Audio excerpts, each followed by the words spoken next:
Face aux infections, il existe des gestes simples pour préserver votre santé et celle de votre entourage. Se laver les mains très régulièrement.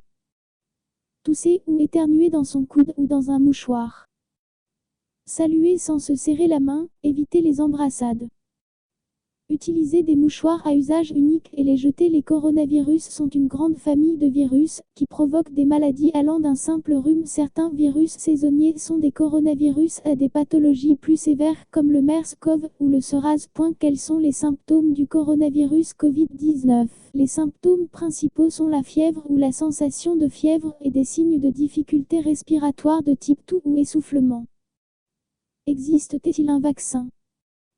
Il n'existe pas de vaccin contre le coronavirus Covid-19 pour le moment. Plusieurs traitements sont en cours d'évaluation en France, en lien avec l'OMS pour être utilisés contre le coronavirus Covid-19.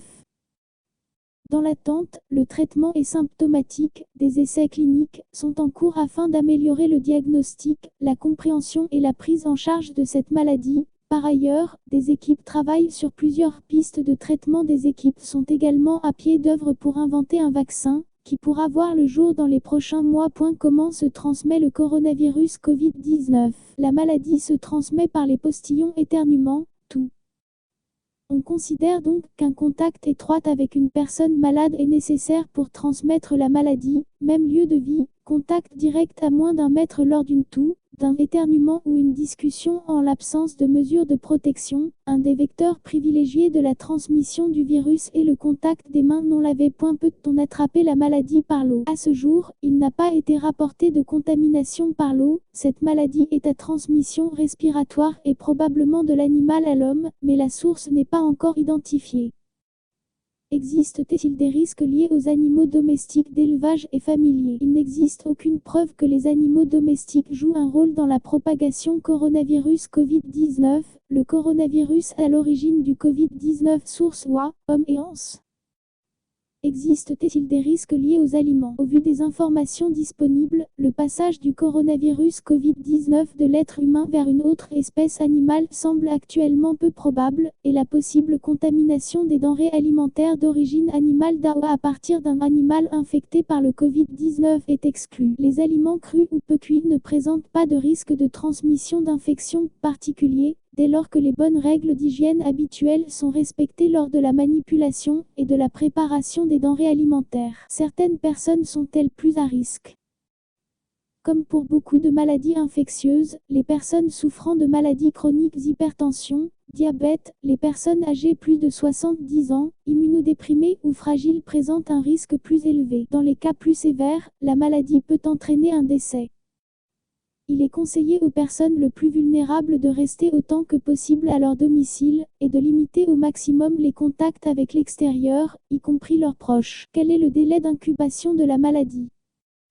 Le délai d'incubation, période entre la contamination et l'apparition des premiers symptômes. Le délai d'incubation du coronavirus Covid-19 est de 3 à 5 jours en général, il peut toutefois s'étendre jusqu'à 14 jours. Pendant cette période, le sujet peut être contagieux, il peut être porteur du virus avant l'apparition des symptômes ou à l'apparition de signaux faibles. Qu'est-ce qu'un cas contact? Le coronavirus Covid-19 se transmet par des gouttelettes émises par une personne malade, en particulier lors de contacts étroits. Vous êtes considéré comme cas contact, par exemple, si vous avez partagé le même lieu de vie que le patient malade lorsque celui-ci présentait des symptômes. Si vous avez eu un contact direct, en face à face, à moins d'1 mètre du patient malade au moment d'une toux, d'un éternuement ou lors d'une discussion, si vous êtes voisin direct du sujet malade dans un avion ou un train, ou si vous êtes resté dans un espace confiné avec lui, voiture individuelle par exemple au-delà de 15 min, les symptômes peuvent apparaître jusqu'à 14 jours après ce contact, et se manifeste le plus souvent par de la fièvre, accompagnée de toux. Quelles mesures prendre si l'on pense qu'on est un cas contact?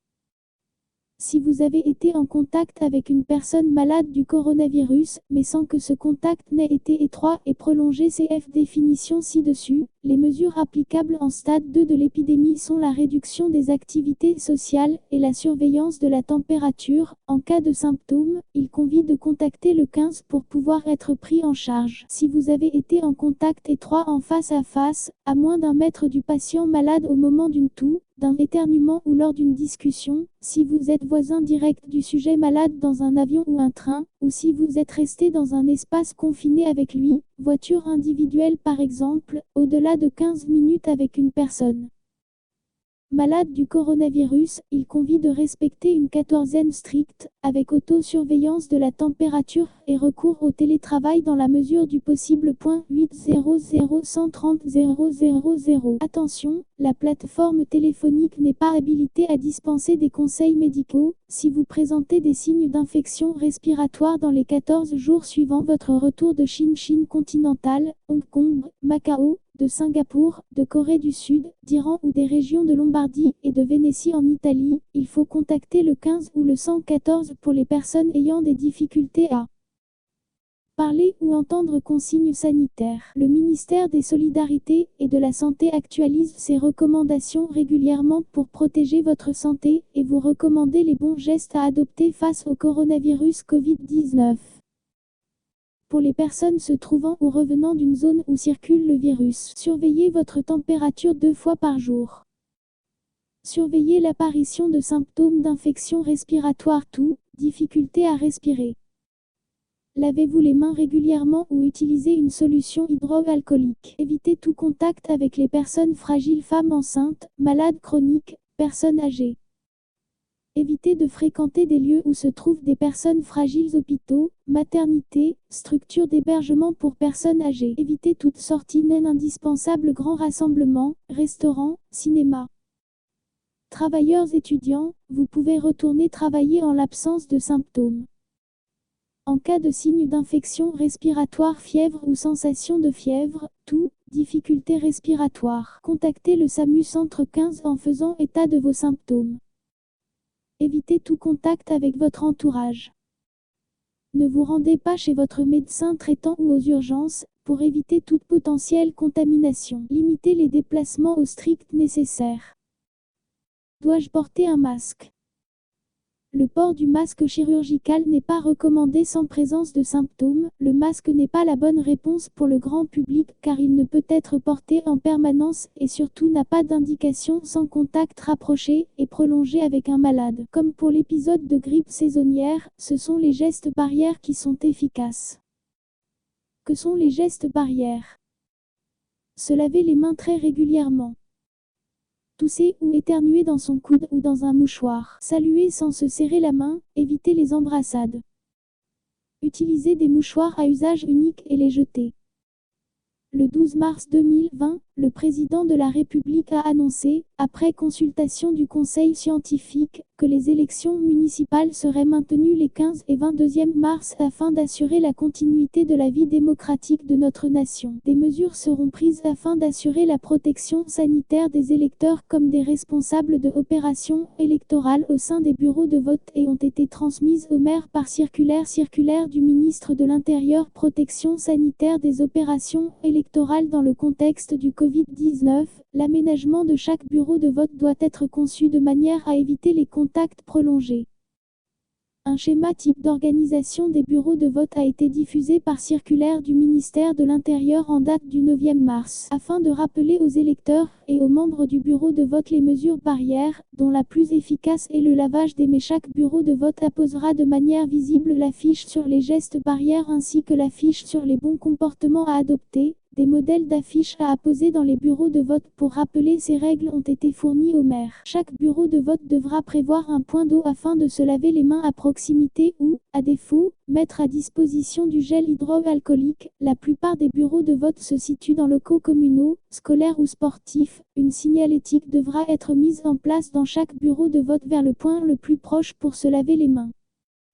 Un nettoyage particulièrement attentif des bureaux de vote est prévu avant et après chaque tour de scrutin, avec la recommandation d'utiliser des solutions nettoyantes à base d'hypochlorite de sodium ou de javel. Quelles sont les recommandations à adopter quand je vais voter ? Pour aller voter, les recommandations suivantes doivent être adoptées. Privilégier les heures de moindre affluence. Apporter son propre stylo pour émarger bleu ou noir indélébile. Apporter son bulletin de vote reçu par la poste. Pour les élèves, les cours seront assurés à distance avec un suivi. Mon école à la maison, la plateforme gratuite de classe en ligne mise au point par le CNED, déjà active dans l'Oise, le Haut-Rhin, le Morbihan et la Corse, va aussi être généralisée. Elle a été calibrée pour tenir le choc de 6 millions de connexions simultanées. On va continuer à travailler, affirme le ministre de l'Éducation nationale, Jean-Michel Blanquer, qui estime que l'école à distance devrait rester la règle probablement jusqu'aux vacances de printemps.